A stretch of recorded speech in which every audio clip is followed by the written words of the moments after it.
싸움을 해보기 전엔 몰랐어요. 그 사람이 나를 얼마나 사랑했는지, 또 얼마나 나를 무너뜨릴 준비가 되어 있었는지.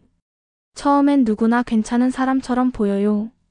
다정하고 배려하고 웃고 맞춰주고, 말투도 부드럽고 표정도 온화하죠.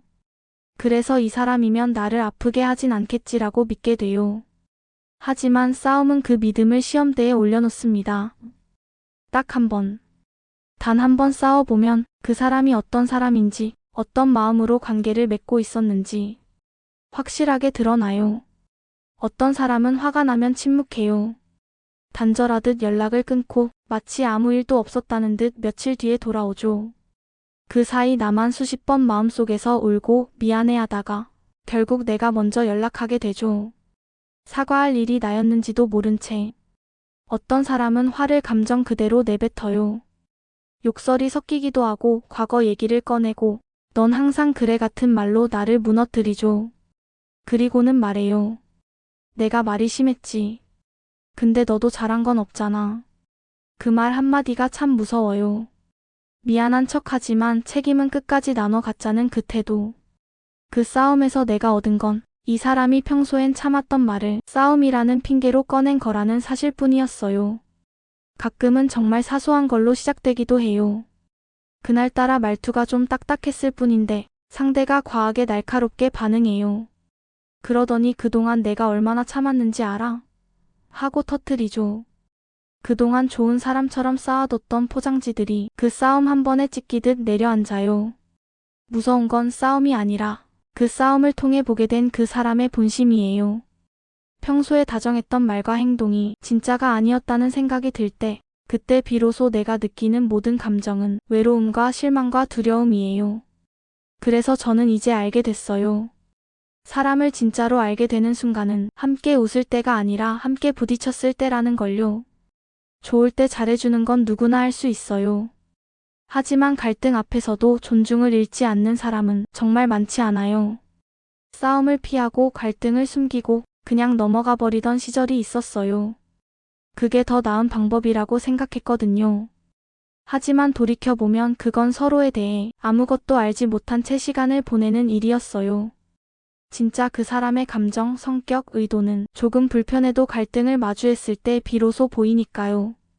딱 한 번 싸워보면 알 수 있어요. 그 사람의 언어, 태도, 그리고 사랑의 진짜 형태를. 그 사람이 싸움 안에서도 나를 지켜주려 하는지, 아니면 상처 입힌 뒤에도 자신을 먼저 위하는지. 그게 그 관계의 진짜 얼굴이에요. 사람 사이의 관계는 언제나 완벽할 수 없다. 우리가 아무리 상대를 잘 알고 사랑한다고 해도 갈등은 피할 수 없다. 오히려 갈등은 관계의 한 부분이며 그 안에서 상대방의 본 모습을 확인하는 기회가 되기도 한다. 딱 한 번 싸워보면 그 사람의 진짜 얼굴이 보인다라는 말이 왜 많은 이들의 공감을 얻는지 그 이유를 깊게 들여다보자. 첫째, 평소에 잘 알지 못했던 상대방의 감정 표현 방식이 드러난다.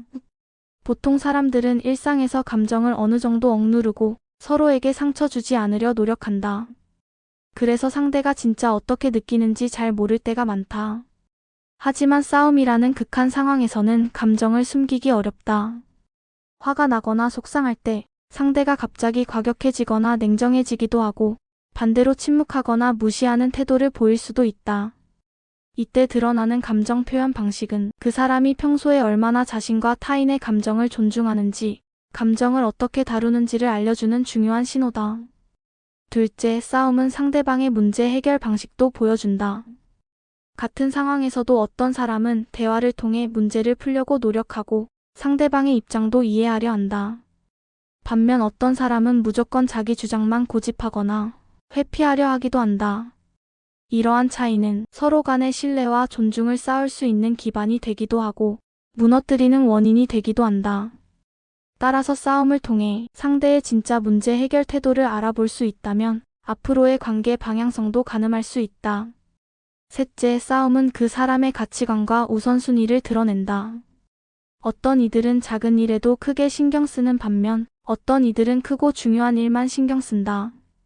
그리고 어떤 사람은 자신의 감정이나 이익을 우선시하는 반면 또 다른 사람은 상대방의 입장을 배려하려 노력한다. 싸움을 통해 드러나는 이러한 태도는 그 사람이 나를 얼마나 존중하는지, 나와의 관계를 얼마나 중요하게 생각하는지에 대한 단서가 된다.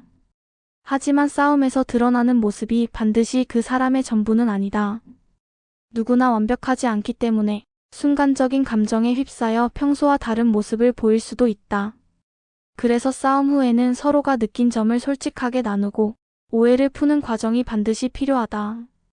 이런 과정이 없다면 싸움은 상처만 남기고 관계 회복은 어려워진다. 또한 싸움 이후에 어떻게 행동하는지도 매우 중요하다. 진심 어린 사과와 변화 의지가 있는 사람이라면 그 싸움도 관계를 더 단단하게 만드는 계기가 된다.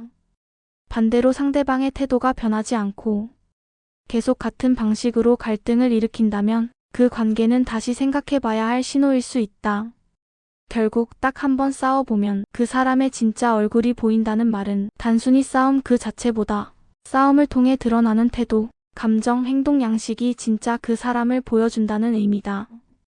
이것이 우리가 싸움을 두려워하지 말고 오히려 관계를 깊이 이해하는 하나의 과정으로 받아들여야 하는 이유다.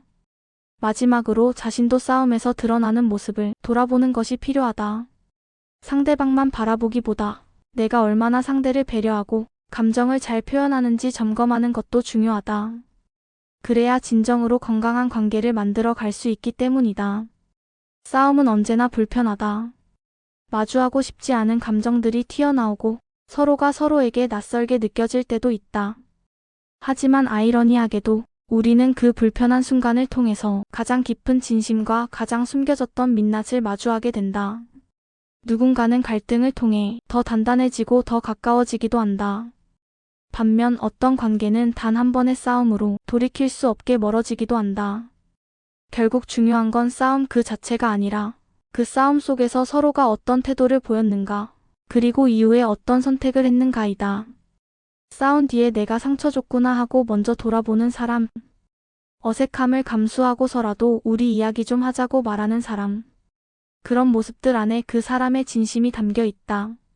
말은 미안하다고 해놓고 행동은 그대로인 사람보다 말이 서툴더라도 진짜로 변하려 노력하는 사람이 오히려 더 진심일 때가 많다. 우리는 자꾸 싸움을 회피하려고 한다. 좋은 관계는 안 싸우는 거라고 생각하니까. 하지만 진짜 좋은 관계는 싸움이 없어서 좋은 게 아니라 싸움 이후에도 다시 마주 앉을 수 있는 관계다. 서로 다름을 인정하고 서툴게라도 감정을 꺼내놓을 수 있는 용기. 그리고 그 다름을 품을 수 있는 성숙함. 그게 쌓여야 비로소 우리는 누군가와 오래가는 법을 배운다. 그리고 그 전에 꼭 기억해야 할 게 하나 있다. 싸움은 상대의 민낯을 드러내는 동시에 나의 모습도 그대로 보여준다는 사실이다. 화가 나면 나도 소리 지르고 말로 상처를 주고 때로는 회피하거나 무시하기도 한다. 그 모습이 나라는 사람의 또 다른 얼굴이라면 나는 그런 나를 어떻게 마주하고 있는가? 상대를 탓하기 전에 나는 그 순간에 얼마나 성숙했는지, 얼마나 상대의 감정을 배려했는지 한 번쯤 돌아볼 필요가 있다. 관계는 결국 서로가 만드는 거니까. 서툴고 불편하더라도 그 갈등을 마주하고 풀어가려는 의지. 그게 있다면 우리는 어떤 관계든 다시 이어갈 수 있다. 그리고 그 싸움이 지나고 난 후 서로의 진심이 조금 더 단단해진 걸 느낄 수 있다면 그건 그 싸움이 끝이 아니라 시작이었단 뜻이다. 조금 불편해도 괜찮다. 조금 무너져도 괜찮다. 그 속에서 우리는 진짜 사람을, 진짜 나를, 그리고 진짜 사랑을 배워가는 중이니까. 이 영상이 도움이 되셨다면 구독과 좋아요 부탁드려요. 더 많은 영상은 채널 홈을 확인해주세요.